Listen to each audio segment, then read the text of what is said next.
All right, mate, how you doing? Welcome back to Spencer FC. Recently, I reacted to some predictions I made about the future of football 12 years ago. Well, today it's time to update them, to discuss some more predictions and also some topics that I think are worth a conversation about where the beautiful game is headed. Let me know what you think of these. Some of them pretty likely, I think. Some of them quite abstract, but who knows? Leave a comment below of any other predictions you have for the future of football, and let's get right into it. The first one, quite controversial, I think, but it's something I've thought and been saying for some time now, and I actually think it's quite logical. And that is, and hear me out here, because I know your gut reaction is going to be, Spen, you've lost the plot. But I think heading is going to come out of football. I really feel strongly about this. I don't know when. I don't know if it's 10 years, 20 years. But I think it will, and it could be less, you know. Hear me out. Firstly, you'll know if you've got any kids that it's come out of youth football pretty much, right? You're not allowed to train heading, I think, under 12 now at all, and they don't really do it. And they're doing a lot of interesting things at young football, by the way. Under sixes, under sevens, I think, is now going to 3-a-side football, as opposed to, I think, 5-a-side, which it has been. So they're going smaller-sided. Anyway, we can talk about the tactical, technical side of football separately. But I think heading is going to come out for a couple of reasons. The reason they've removed it from the young part of the game is just because of proven issues caused by overexposure to heading the ball at a young age, particularly when bodies are still growing and, you know, they're not fully formed. You need to protect them, obviously. But how does that affect adults? Well, if you look at the work people like Chris Sutton have been doing, Mark Bright's been very passionate about this, the research has gone into the links between degenerative, essentially brain disorders and people that played football. I think I'm right in saying there's something like a 600% increase in an ex-professional footballer's chances of having something like Alzheimer's or dementia developed later in life compared to a non-professional footballer. And it's completely linked to the amount of times they've headed the ball. And of course, things like concussions, which can come from clashes of heads that happen because you're trying to head the ball. I myself have suffered multiple concussions playing football. So it's something I feel very strongly about. Jimmy Conrad, friend of ours, obviously, at #United, he finished early. He retired in his early 30s due to multiple concussions as a defender who headed the ball. So we've got to look at this as a serious issue in football. If you look at what's happened with the NFL and the CTE investigations that have happened there, and okay, that's a high impact sport, more high contact and high velocity than football, but head injuries have been proven to be so dangerous, even when wearing a helmet, that they've had to vastly change the way that game is played and monitored, right? I think that's going to happen to football. I'm a purist. Listen, you're talking to a man here who literally, heading was probably my best thing out of football. So I'm not happy about it, but I think it's inevitable. I don't think there's anything more beautiful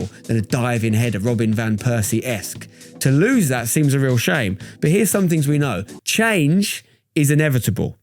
So any of you guys resisting change or resisting some of the suggestions I'm going to make today, regardless of your personal opinion, just remember, it happens. Things change constantly. The rules of football have changed and evolved in crazy ways that have changed the game. Just, you're not always alive or a football fan to see that change over that long period, but there didn't used to be offsides. You used to be able to pick up a back pass. These things completely changed the way football works. Even the offside rule changed with the amount of players you need to be played onside. Now there's people talking about those rule changes. I'm going to get into that in a little bit, but this is more of a health and safety issue. It will change the way the game's played irrevocably, and maybe for the worse, maybe for the worse. This isn't me saying I want it to happen or I think football will be better as a result. This is me saying I think it's going to be forced upon the organisers and the litigators of football from a health and safety perspective. Let me know what you think. It will take a while and there'll be a lot of resistance to it. It will massively suit the smaller player, the technical player, and take a lot of the physicality out of the game.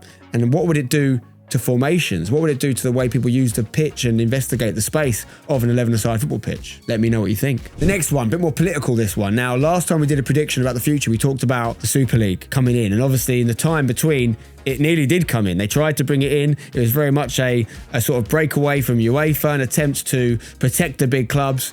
Ultimately, it was a greed move, right? Now, that could still come back.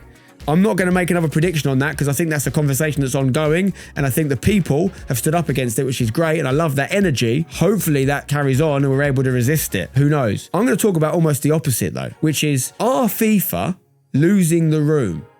Have they gone too far in their pursuit of the commercialization of the sport. I mean, we're about to have a World Cup, which is the most expensive World Cup of all time to go to.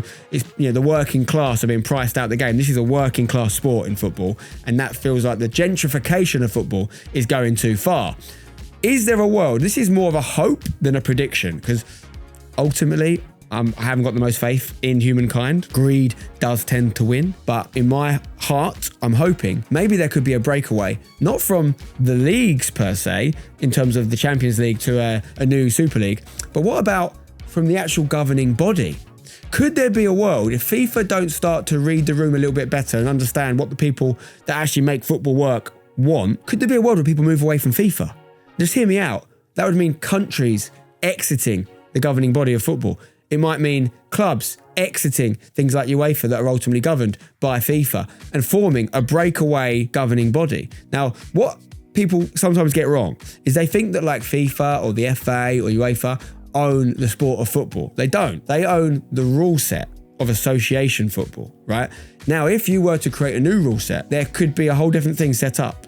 And it would take a lot of bravery from nations and clubs to step away. But the political landscape is changing. Listen, I'm a politically, motivated person. I listen to this stuff. I know a lot of people want football out of politics, and I respect that. It should be enjoyed as a sport, and everyone should be able to enjoy it together regardless of their beliefs, right? But it's becoming impossible to ignore now. There's a whole separate video I'd like to make on sort of FIFA situation and how they're weighing in on certain battles between countries and not others, and they've clearly got a horse in the race. They've clearly not bipartisan, which is what they should be. So is there a world where politically motivated countries, nations, clubs, whatever, territories could say, enough's enough, the game's gone, let's get it back. But the only way we can do that is by leaving this institution and stop the awarding of World Cups, for example, to countries that, have got questionable ethics, to countries that are doing terrible things in the world, and start to get the game back to how it started. I don't think this will happen.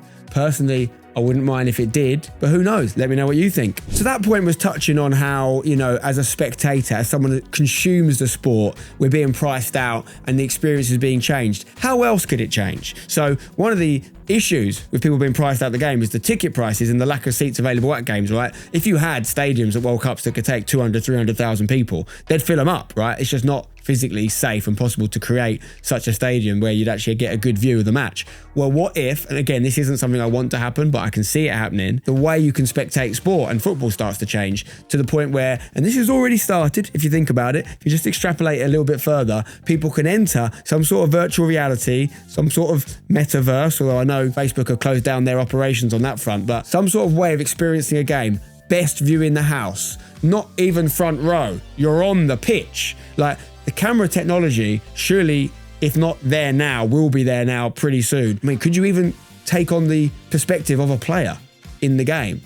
I don't think that's that crazy. Think about the meta glasses and all this sort of thing. If a player was wearing some sort of headset, like the refs wear, whatever, could you actually see what they see? I think the viewing experience for football fans, particularly fans that are in other countries that can't get to those games, they could be offered some sort of experience which, although I don't like the trends of us all sitting at home and plugging into the matrix and not really living a life, I'm not for that, but I can see this being offered in the future, and I can see it being something that people do take up. Rather than giving the game of football back to the working class and, capping prices of tickets, for example, kind of like what the German system are good at, Bundesliga, very protective of the prices of things. I think with the current leadership and the way things are going, they'll just go, hey, why don't you just not come to the game and watch it from your toilet seat using our new special glasses? I think it's going to happen. And taking that a bit further, let's talk about football and gaming, right? So I've been part of the football esports scene for many, many years. I was so motivated to be part of that and really try and push it forward in my own little way, sort of 10 plus years ago with #esports team and my involvement as a presenter on a lot of the shows, etc. I have to admit and say I'm disappointed with where it's gone in the last decade. We've had some amazing memories. # have done some great things. Some players have done some great things. There's some household names from that scene now, some great content that's been created, some great memories. But has football esports lived up to what I believed it was just a ridiculous amount of potential? I'd say no, and I'd probably say because it was really built around monetization of the game and getting people to buy in-game products rather than making the best sport, the best esport, the best spectator esport. And I've always felt that would be around a pro clubs type model, whether that's 11v11 or a condensed 5v5 that you kind of see in some of the most other successful esports, like when the Call of Duty or League of Legends. They're team-based esports. Well, we're playing a team-based sport in real life, virtually in football. Why would we not make it a team esport?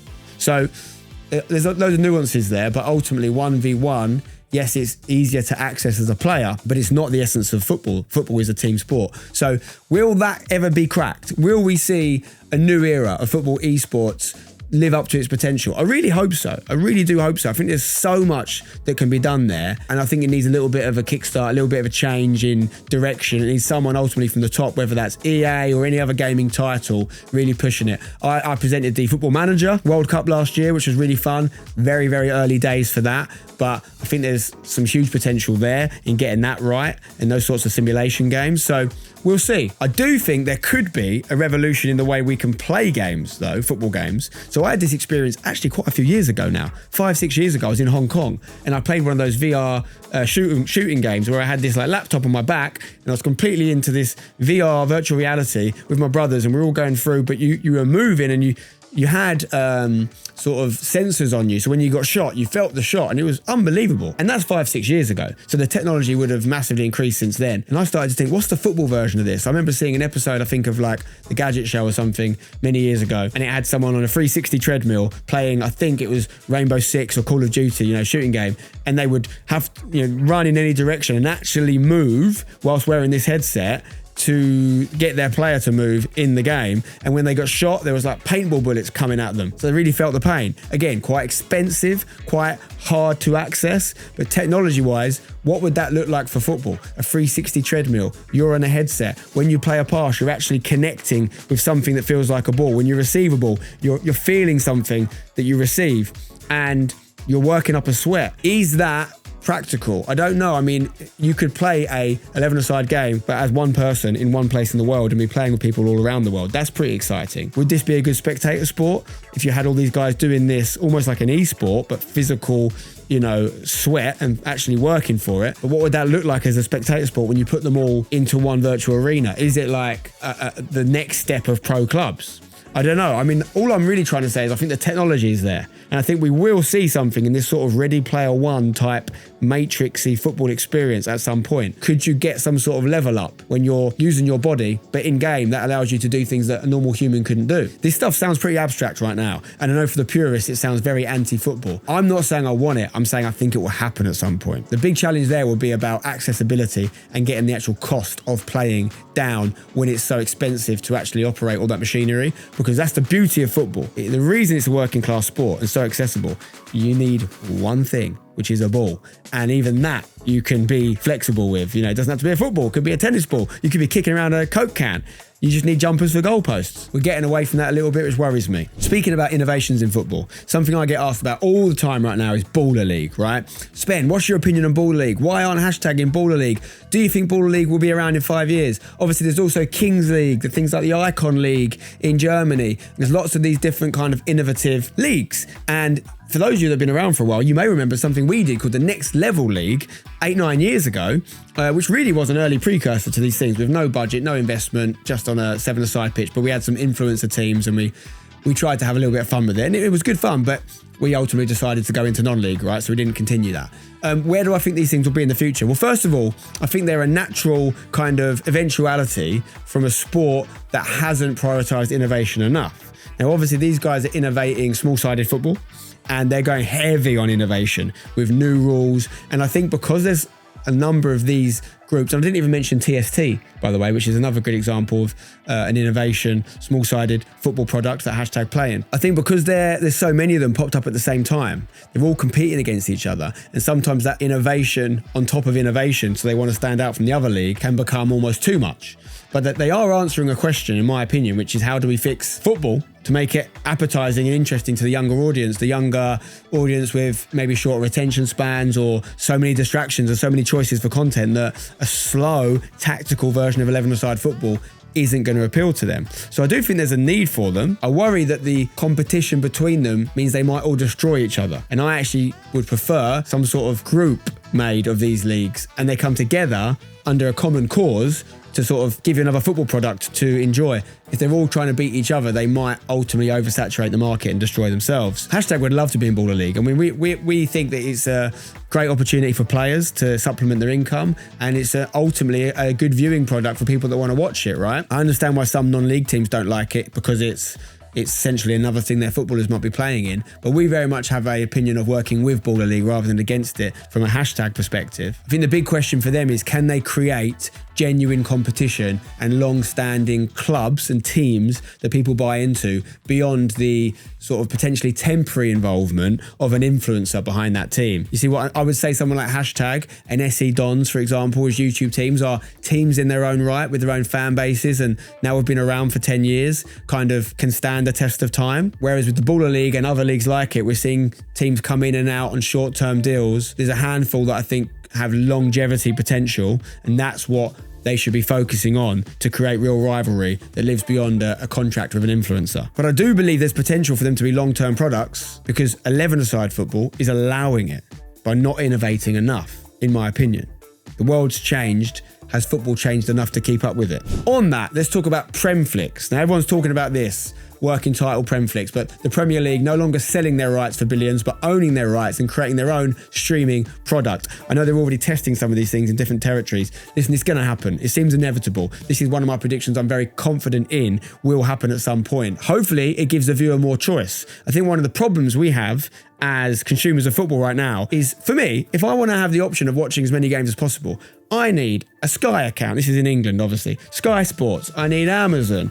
I need Netflix for some stuff. I need Discovery or TNT. You know, some stuff's on terrestrial TV still as well. It's so expensive. Now, of course, you have more choice than ever. When I grew up, there was nowhere near as many games able to watch. But you've also got illegal streaming platforms and pirate stuff that is kind of giving these people that have been priced out the game a cheaper but ultimately illegal alternative. If Premflix can condense things, give viewers more choice for less, it's a win-win. If it ends up just costing more, that's a problem.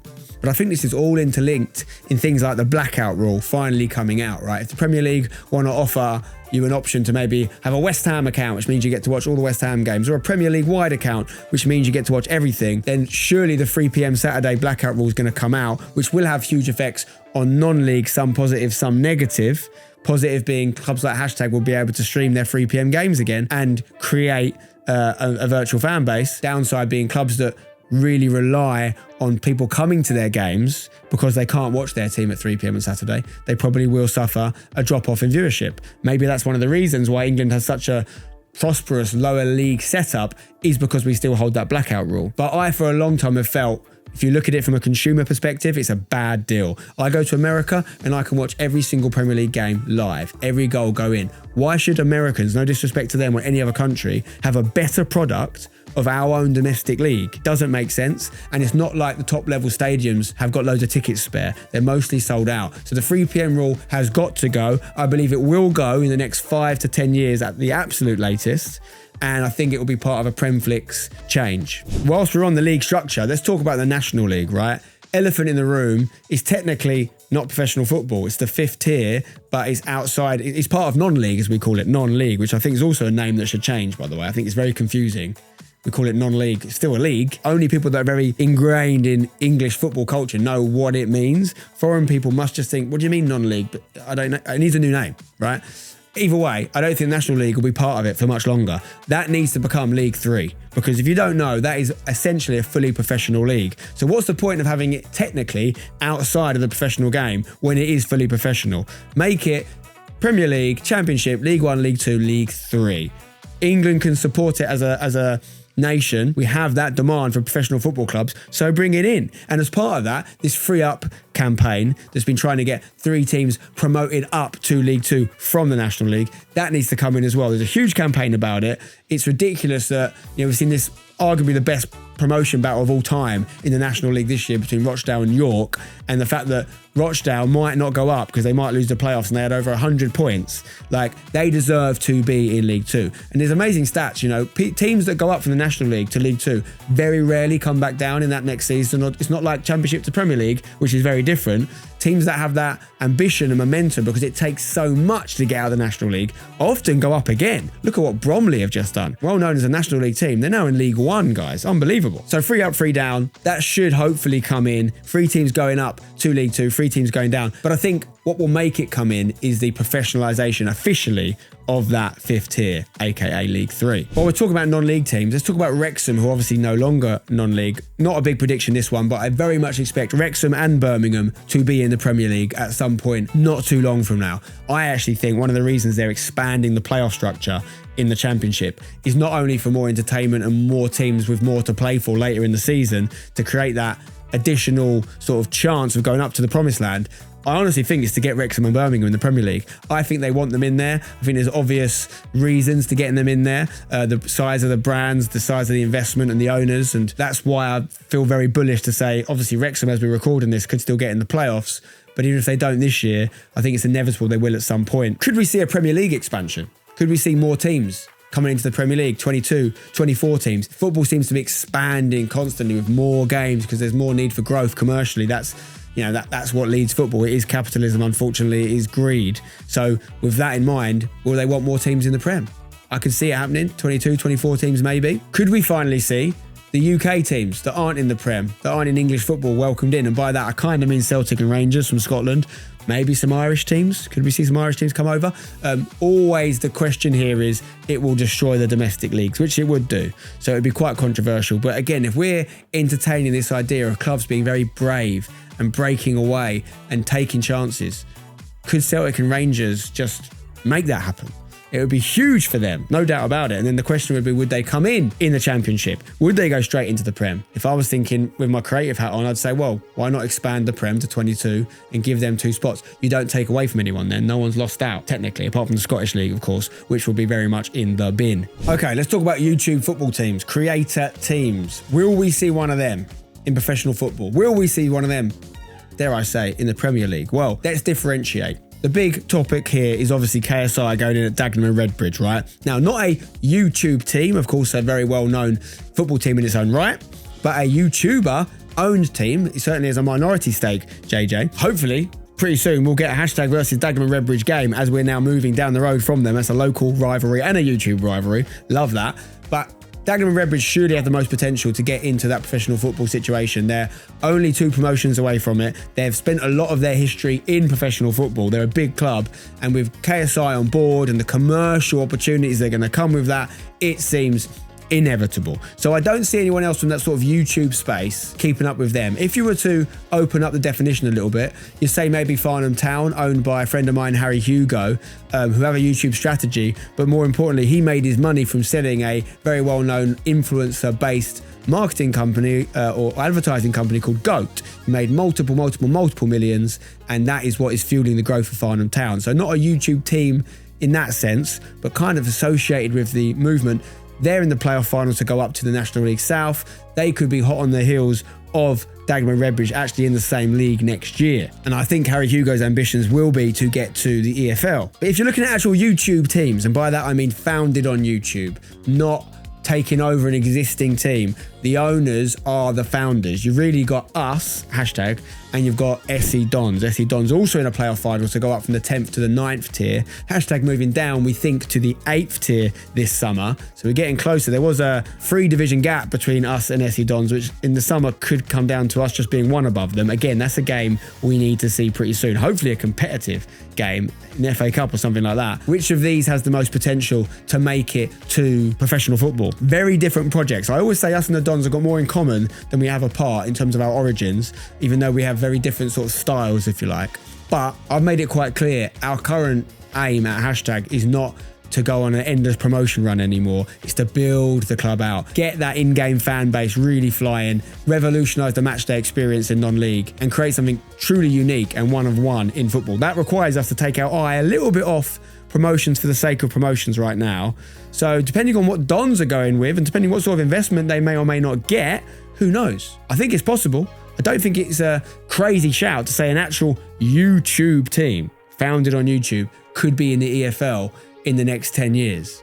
But it would require outside investment, I'm very sure of that. Let's rattle through a few more. I think we're going to see the world's first major football transfer paid for with cryptocurrency. I don't know when, I don't know how much for, but I think it will happen. I can imagine some crypto company will like sponsor it and it'll be like, X team has bought X player for £1 million worth of Bitcoin or whatever. I mean, we know the guys at Real Bedford pretty well. I did a podcast with their owner in this studio. If you want to watch it, that is a club essentially built its whole identity around Bitcoin, Real Bedford. Could they be the team?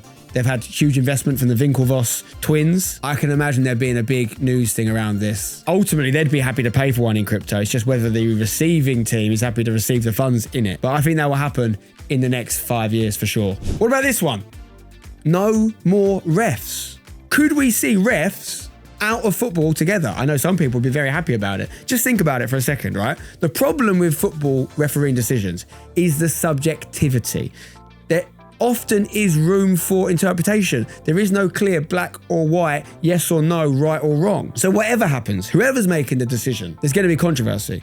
What we need is impartiality, true impartiality, and expert decision making. That's what we need, the best we can hope for. I did a refereeing course recently and they literally tell you, they show you examples and they say, is this a yellow or is it not or whatever? And half the class say yellow, half the class say not. And the teacher would say, there is no right or wrong. There is no clear answer. It's about you owning your decision and everyone feeling confident in your authority. Would we be more confident in essentially an AI refereeing system whereby at hopefully lightning speed, decisions can be made using some sort of algorithm and incredible kind of camera technology, sensors, whatever, where offsides and even decisions on fouls and things can be made at the blink of an eye neutrally. They might not always be agreeable, but if we can agree on the technology behind the decision and it being truly unbiased, would that be better? I'll tell you one thing, I think it would be quicker.